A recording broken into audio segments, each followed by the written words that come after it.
Hello बच्चों। तो लिखते हैं एक और नई डिक्टेशन 80 शब्द प्रति मिनट की गति से। Ready, start. महोदय, आगे बढ़ना, उन्नति करना मनुष्य मात्र की स्वाभाविक प्रवृत्ति है।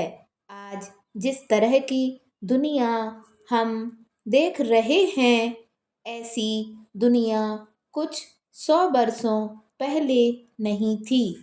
मनुष्य की तरह अदम्य इच्छा ने ही विकास और प्रगति के नित नए अवसर जुटाए हैं और लगातार जुटाए जा रहे हैं। उन्नति करके मनुष्य सभ्यता की ओर बढ़ता है और सभ्यता से संस्कृति की ओर।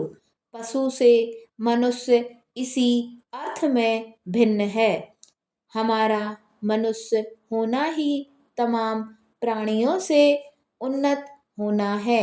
उन्नति की इस गति से ही मनुष्य जाति गतिशील है। उन्नति किए बिना हम अपना कोई स्थान कहीं भी नहीं बना सकते। जो पिछड़ जाते हैं उन्हें अनदेखा कर दिया जाता है, भुला दिया जाता है। हमें यहाँ एक विचार करना होगा कि इस उन्नति का आधार क्या है, उन्नति की बुनियाद क्या है।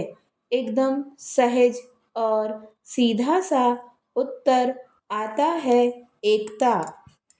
प्रकृति ने ही एकत्व का मूल मंत्र हमें दे रखा है। मानव की संरचना में ही यह एकत्व मौजूद है।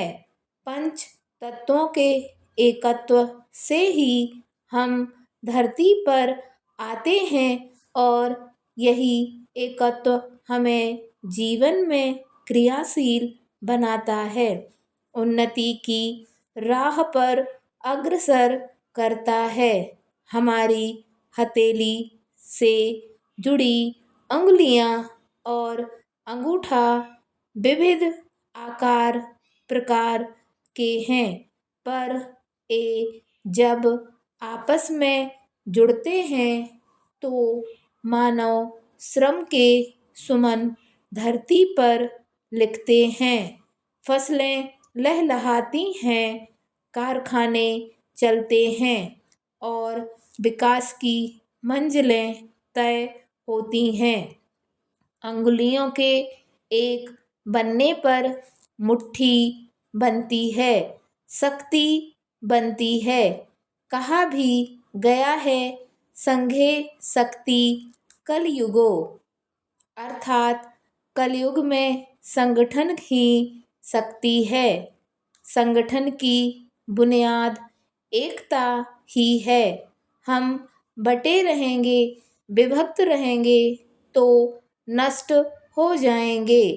परस्पर जुड़ेंगे, एक बनेंगे तो इतिहास में अपनी अमिट छाप अंकित करेंगे।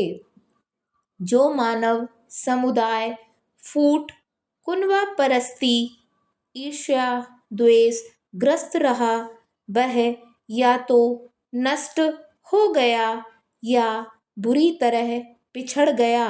पैरा, यहाँ मैं एक बोध कथा से इस तथ्य को रेखांकित करना चाहूँगी कि एक पिता के 4 पुत्र हैं। वे हमेशा लड़ते झगड़ते रहते हैं। पिता के बार बार समझाने पर भी वे लड़ते झगड़ते रहते हैं।